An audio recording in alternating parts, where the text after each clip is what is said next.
हां बोला रामा दादा. स्टार्ट. आज माननीय तहसीलदार नवापूर यांना कोटडा गावातील नागरिक आणि सत्यशोधक शेतकरी सभेच्या वतीने निवेदन देण्यात आले.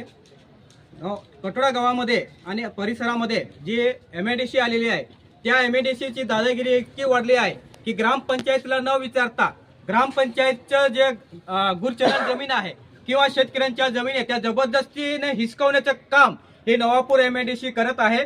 आणि कोटडा गावातील जे गुरचरण आहे त्या गुरचरणामध्ये आमच्या आदिवासींच्या पिढ्याने पिढ्या तिथे स्मशानभूमी आहे, आमचे पूर्वज तिथे दाटलेले आहेत आणि ती जमीन आज MIDC जबरदस्तीने अधिग्रहण करून या भांडवलदारा कंपन्यांना विकत आहे. त्याला आमच्या ग्रामस्थांचा तीव्र विरोध आहे.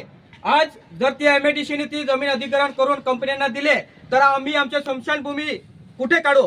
आमचे पूर्वज जे तिथे दाटले गेलेले किंवा आमचं एखादं मयत झालं तर आम्ही कुठे घेऊन जाऊ? म्हणजे याचा अर्थ इथलं भांडवलशाही, इथलं भांडवलदार हे मोदी सरकारच्या इशारावर आदिवासींच्या जमिन्या हिसकवणे सुरू आहे. आज पूर्ण देशभरात आदिवासींना जमिनीतून बेदखल करण्याचं काम सुरू झालेलं आहे. परंतु हे बेकायदेशीर काम हे पेसा कायद्याचं उल्लंघन आहे आणि आदिवासींना सुप्रीम कोर्टाने आणि राज्यघटनेने दिलेले 5वी आणि 6वी अनुसूचीचे उल्लंघन आहे.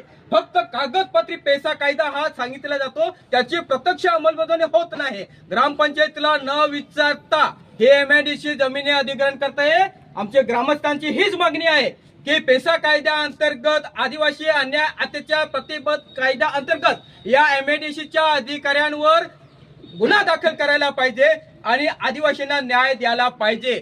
जर या 5 ते 10 दिवसामध्ये MIDCने आमच्या आदिवासींच्या ग्रामपंचायतीच्या नावावर ही सदर जमीन नावावर केली नाही तर 26 जानेवारी प्रजासत्ताक दिनी जी लोकशाही या देशामध्ये अस्तित्वात आली त्या लोकशाहीमध्ये आधी हुकुमशाही सुरू झालेली ही हुकुमशाही हटवण्यासाठी आम्ही 26 तारखेला तीव्र आंदोलन छेडण्यात येईल.